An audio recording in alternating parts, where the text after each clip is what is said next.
अस्सलाम वालेकुम कैप्रिकॉनियंस, मैं हारिस अज़मी प्रोफेशनल एस्ट्रोलॉजर आपकी खिदमत में हाजिर हूँ इस हफ्ते की एस्ट्रोलॉजिकल रिसर्चेस लेकर। जो तब्दीलियाँ 22 जुलाई को पिछले हफ्ते अपीयर हुई थी सोलर सिस्टम में, वही तब्दीलियों का तसलसल ज़्यादा मैच्योरिटी के साथ, ज़्यादा रीडेबल इफ़ेक्ट्स के साथ इस हफ्ते भी जारी रहेगा। सूरज 22 जुलाई को आपके 8वें घर में दाखिल हुआ था और वो उसका ज़ाती हाउस है, जिसकी वजह से आपको कुछ स्ट्रेंथ मिली थी अपने कर्ज़े उतारने के लिए, अपने अंदर की कमज़ोरियों को दूर करने के लिए, वसवसों को ख़त्म करने के लिए, लिटिगेशन से आज़ादी के लिए, एंड दूसरे लफ्ज़ों में आपके ऊपर लगी हुई तोहमतों के अजाले के लिए। लेकिन सिर्फ सूरज 8th हाउस में दाखिल नहीं हुआ था 22 तारीख को, एक और तब्दीली भी आई थी। नया चांद भी 22 जुलाई को आपके यहाँ 7th हाउस में हुआ था और वो जिलहज का चांद है।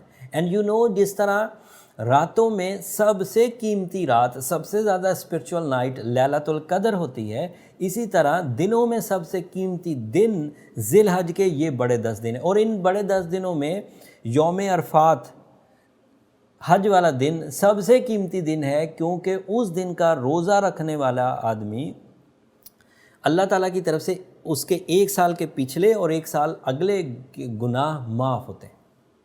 तो स्पिरिचुअल एतबार से भी you are on peak, and astrological एतबार से भी सूरज 8th हाउस में आपके लिए काफ़ी सपोर्टिव, काफ़ी प्रोडक्टिव एंड काफ़ी ख़राबियों को या आपकी गलतियों को या आपके रिग्रेट्स को ख़त्म करने की सलाहियत रखने वाला प्लैनेट इस वक्त आपके साथ चल रहा है और इस हफ्ते वो ज़्यादा मैच्योर होगा। एंड मार्स नाम का प्लैनेट आपके लिए ऑलरेडी 4th हाउस में चल रहा है 28 जून से। 11 जुलाई को वो मज़ीद ताकतवर हुआ था और अब सूरज की सपोर्ट के साथ, सूरज जब 8वें घर में परफॉर्म करेगा एंड मार्स आपके 4थे घर में परफॉर्म करेगा, तो आपकी ज़िंदगी में इस्तेहकाम आएगा, सहूलियात आएंगी, गैजेट्स की तब्दीली आएगी। तमाम वो सहूलतें जो आलात ज़िंदगी की वजह से हमें मिलती हैं, ये खुशबख्ती नहीं है, ये आलात ज़िंदगी, जैसे गाड़ी, जैसे घर, जैसे मोबाइल, जैसे अदरवाइज़ लग्जूरियस नीड्स, वो फुलफ़िल होंगी। घर की ताज़ीन और आयश, घर की ग्रोथ, एंड फिर आप उसे इंजॉय भी कर सकेंगे, क्योंकि मार्स आपके ज़ाती स्टैमिना को भी इन्हेंस करता है। ऐसा नहीं है कि सिर्फ ग्रोथ मटीरियली आती रहेगी, आपकी ज़ात में भी जोश और जज्बे में इजाफा, दिल का मजबूत होना, कॉन्फिडेंस लेवल बढ़ना, आपका ड्यूटीफुल होना, आपका ब्यूटीफुल होना, ये सब पॉसिबल है। फिर वीनस की पोजीशन, आपके मरकरी की पोजीशन आपके यहाँ 7th हाउस की है। That is an other good news. Mercury 7th house में हस्बैंड एंड वाइफ रिलेशनशिप में ज़हनी ज़रखेज़ी के एवज़ इस्तेहकाम पैदा करता है। वीनस आपके यहाँ 6ठे घर में, वो भी अच्छा है। वीनस की 6th हाउस की पोजीशन अदरवाइज़ इंसानी ज़िंदगी में खुशी खुशहाली लेकर आती है। जहन आसूदा रहता है, नाराज़गियों से बंदा दूर रहता है, पब्लिक इमेज अच्छा होता है, खाने अच्छे लगते हैं, पहनना ओढ़ना अच्छा लगता है, ये सब चीज़ें वीनस है। बट ये मरकरी और वीनस आखिरी हफ्ते इन एंगल्स पर हैं। जो हफ्ता 2 अगस्त के बाद शुरू होना है, मतलब अगस्त का फर्स्ट वीक ले लें, उसमें वीनस भी अपना हाउस बदल देगा एंड मरकरी भी अपना हाउस बदल देगा और उनके इम्पैक्ट्स यकसर बदल जाएंगे। आपके लिए अच्छे होंगे या बुरे, ये तफसील वैसे अगले हफ्ते बयान करूँगा। इस हफ्ते जो पॉजिटिव चीज़ें हैं वो मार्स की पोजीशन है, सन की पोजीशन है, जिलहज का महीना है, एंड मरकरी और वीनस इस हफ्ते तक तो अच्छे हैं। बट एक खबर अभी भी आप इग्नोर नहीं कर सकते। आपका रूलिंग प्लैनेट सैटर्न अभी रेट्रोग्रेड चल रहा है आपके 1st हाउस में ही। जब रूलिंग ही रेट्रोग्रेड हो तो there is no availability of luck factor. So आपको जो कुछ भी करना है अपनी सलाहियतों से करना है। जुपिटर भी कमज़ोर चल रहा है, वो भी आपके 1st हाउस में चल रहा है और सितंबर तक अभी वीक रहेंगे। सो आप अपनी जिस्मानी क़ुव्वत को अपना हथियार बनाते हुए कामयाबियां हासिल कर सकते हैं, चाहे आप मर्द कैप्रिकॉन हो, चाहे आप खातून कैप्रिकॉन हो, चाहे आप बिजनेसमैन हो, चाहे आप हाउसवाइफ हो। आप अपनी सलाहियतों पर और उन सलाहियतों में जिस्मानी क़ुव्वत, मार्स आपको सपोर्ट कर रहा है।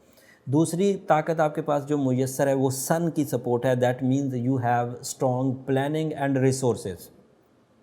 एंड तीसरी फैसिलिटी जो मुयस्सर है वो जिलहज की स्पिरिचुअल साइड के 10 दिन आपके पास मुयस्सर है, जो खैर और बरकत ला सकते हैं। तो इन 3 फैसिलिटीज़ को यूज़ करते हुए आप अपनी कामयाबियां हासिल कर सकते हैं। कोई कैप्रिकॉन इस वक्त अपनी सलाहियतों के जौहर दिखाना चाहता है तो this is an ideal time. And वो सिर्फ सलाहियतों के जौहर दिखाने से जो रिवॉर्ड्स हासिल करेगा वो तो अपनी जगह, वो तो एक इनाम और एक समर आपको अपनी मेहनत का मिलेगा, वो तो अपनी जगह। लेकिन उसके पीछे एक कसौटी ये है कि then you prove you are a strong Cancerian. सिर्फ रिवॉर्ड से तो आपको सहूलत मिलेगी, लेकिन ये भी प्रूव हो जाएगा कि आप एक स्ट्रॉन्ग कैंसेरियन हैं, नेचर में आप पुख्ता हैं, कि आपको थोड़ी सी फैसिलिटी भी सोलर सिस्टम से मिलती है तो आप अपनी कामयाबियां हासिल कर लेते हैं। बट अगर कोई वीक कैप्रिकॉर्नियन होगा तो इस वक्त वो उलझा रहेगा। एक तो एक्स्ट्रा सेंसिटिव हो जाएगा, दूसरा वो अपने रिलेशंस को संभाल नहीं पाएगा, एंड तीसरा उसके अंदर उदासी या गम का पहलू रहेगा।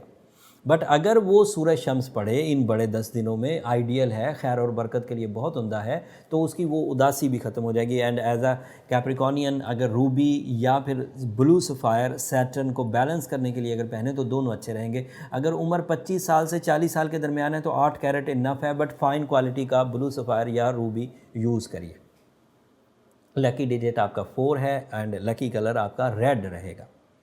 एंड आपके लिए 4 तारीख, 13 तारीख, 22 और 31 तारीखें भी लकी साबित होंगी।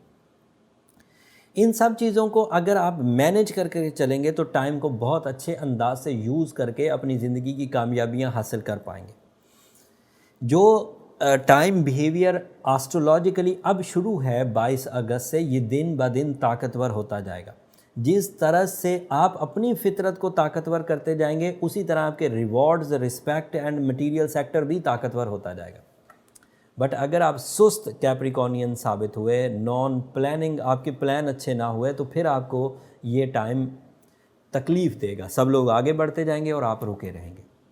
सूरह Shams is a spiritual remedy. सूरह यासीन की सेकंड लास्ट आयत भी काफ़ी स्पिरिचुअल अफेक्टिविटी क्रिएट करेगी, जिससे जो इम्पॉसिबिलिटीज़ हैं वो पॉसिबिलिटीज़ में बदलेंगी कैप्रिकॉर्नियंस।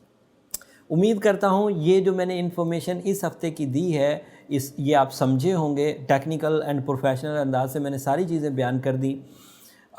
फिर भी अगर कोई कैप्रिकॉर्न अपनी ज़ात के बारे में कुछ एक्स्ट्रा सवालात करना चाहता है और मज़ीद कुछ तफसील चाहता है तो नंबर नीचे चल रहे होते हैं, आप उन पर अपनी अपॉइंटमेंट लेकर अपनी पर्सनल ज़िंदगी और आने वाले टाइम से रिलेटेड कुछ डिसीजंस अगर आपने लेने हैं तो आप रब्ता कर सकते हैं। बट वो फ्री फोरम नहीं है कैप्रिकॉर्नियन में, ये बात कई दफ़ा आपके गोश गुजार कर चुका। अगले हफ्ते वीनस और मरकरी घर बदल कर नई फ्यूल जनरेट करेंगे, नई तरज का फ्यूल जनरेट करेंगे, और उस तरह के फ्यूल के हसूल के बाद आपकी ज़िंदगी पर क्या तब्दीलियाँ आएंगी वो तफसील अगले हफ्ते बयान करूँगा। चाहे जाए कि वो ईद का सीज़न होगा, बट बीइंग अ प्रोफेशनल मैं राइट टाइम पर आपको वीडियो देने की भरपूर कोशिश करूँगा। अब आखिर पर मेरी 2 दरख्वास्तें हमेशा की तरह, अगर मेरी ये कोशिशें, अगर मेरी ये दी हुई नॉलेज आपको ज़िंदगी में इतना सा भी दुख से बचा ले तो हमें अपनी दुआओं में ज़रूर याद रखिएगा। आपकी दुआएँ कैप्रिकॉर्नियंस न सिर्फ मेरी इस दुनिया के लिए बल्कि आखिरत के लिए सबसे कीमती सरमाया है। चैनल को भी ज़रूर सब्सक्राइब कर लीजिएगा। आपकी सब्सक्रिप्शन से हमारी हौसला अफजाई हो जाती है। अनकरीब आपके गोल्डन टाइम का आगाज़ हो जाएगा। अगर आपने अभी से अपने आप को ट्यून कर लिया होगा तो उस गोल्डन टाइम में कोई पछतावा नहीं होगा और आप अपने ट्रैक पर होंगे। अगले हफ्ते मज़ीद तफसील के साथ आपकी खिदमत में हाज़िर होंगे। तब तक के लिए इजाज़त। अल्लाह ने के बाद।